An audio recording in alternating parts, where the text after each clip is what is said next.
Country, urge adoption of this amendment, and let's send a message to China that we've had enough. So Joe Biden, we've done our part. It's time for you. 94% of all public mass shootings occurred in gun-free zones. And what I've heard today is a bunch of tap dancing and no assurances to my district, my banks.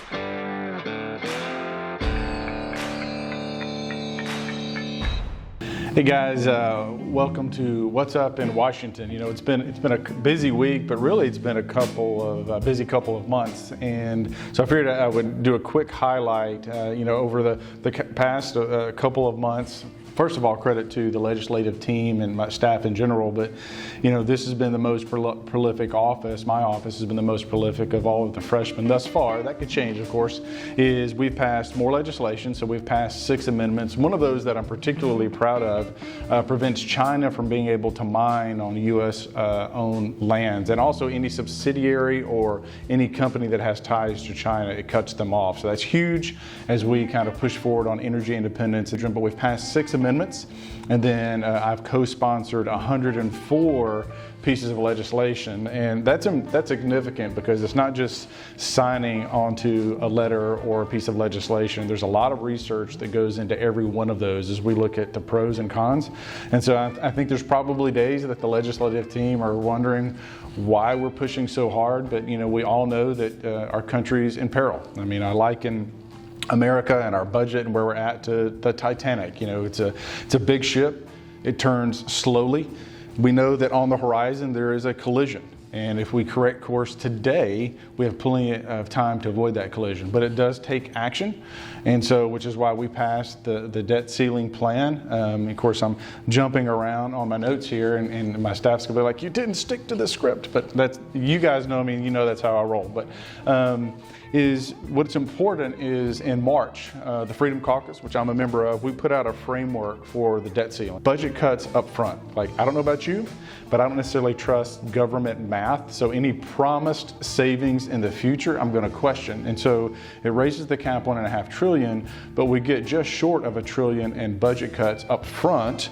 Then over a 10-year period, we save $4.5 trillion. So again, to be determined.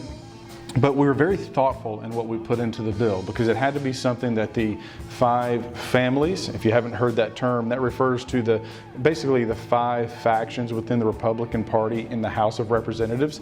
And obviously the 5 families is kind of a Godfather reference. It's silly, but that's what we're called, the 5 families. Behind the scenes, the White House did not think that we would pass it.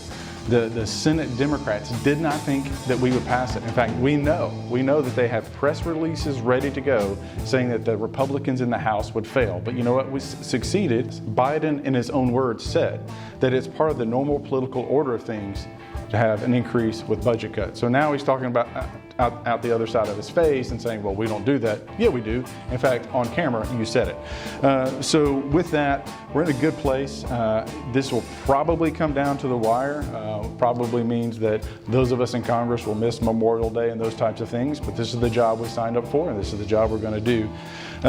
We introduced the Defund the OTF. That's the Open Technology Fund. Long story short, it was a nonprofit, government funded, that spun itself off to become a corporation, but it's gross woke and inflated salaries, parties, and really wasting taxpayer money. So I have a bill out there that would totally defund the OTF and get rid of that nonsense in government. So as we're looking for savings, if we're looking at ways and areas to save money, one of the first things we can do is get all the woke crap out of government, because that's not the role of government. So I'm on the Financial Services Committee. That's the Banking Insurance Committee for the House of Representatives. So anything to do with the stock market, banks, even on the illicit side, so the cartels bringing money in and out of the country, we work on that. We had our Financial Institutions Subcommittee, which is on the banking sector, and we really took them to task on some of the things that are taking place in the banking sector currently. So whether that was the bank failures, some of the woke nonsense that's creeping into financial institutions, and really trying to, Rahm Emanuel, a former congressman and chief of staff to Obama, said, never let a crisis go to waste. And what you've seen during COVID and post-COVID is these regulatory bodies. So these are unelected officials who have so much sway over our lives, over your life, that they've taken advantage of their power and taking away your freedom and my freedom. And so we're pushing back and saying enough is enough. I tend to, because I'm new, I tend to go lower on the dais, or last in line, if you will. And so they usually count on me to be one of the ones that goes after the witness there towards the end for not answering questions, for obfuscating and not telling the truth. So at times I get to play bad cop, which can be fun. But what we want to do is get them on record for abusing their power, for not doing their job, and stonewalling us when we ask for documents that they're not producing. And now what we're about to do on the border is we've got HB 2, and that will help secure the border. And I want to give you context. Under the Obama administration, so Obama, not the bastion of conservatism that you and I are, is 1,000 migrant crossings a day. So just 1,000 was considered a crisis. Now, in the course of a single month, we're having 300,000 migrants cross monthly. So you can do the math on that and realize that we're having 6, 7, 8, 10,000 people cross every single day in this country.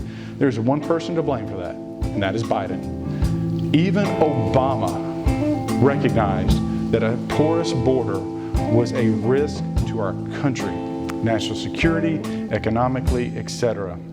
And when you have kids in South Dakota, rural America, overdosing on fentanyl, that's Biden's fault.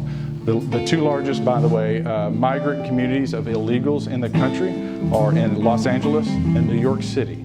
So an open border isn't just a Texas or New Mexico problem. It's a problem for the rest of the country. So with that, we're going to take an historic vote today to restore order along the border. And we know, so there are 9 sections across the southern border, 9. 5 of those. So we had a witness testify before Homeland Security. I'm not on that committee. That's Congressman Mark Green's committee. He said 5 of those sectors are under the control of the Mexican cartel. I want you to think about that for a second. The Mexican cartel controls over half of our border. Ladies and gentlemen, this is an invasion. And if you consider the cartels an extension of the Mexican government, it might even be considered an act of war. I'm not going to go that far, but when you have the cartels controlling our border, we are no longer doing our job, and Biden is derelict in his. So with that, that's what's going on this week. That's a recap. I think Emma, my comms director, is going to make me do this regularly. So whether you like it or not, we'll see you next time.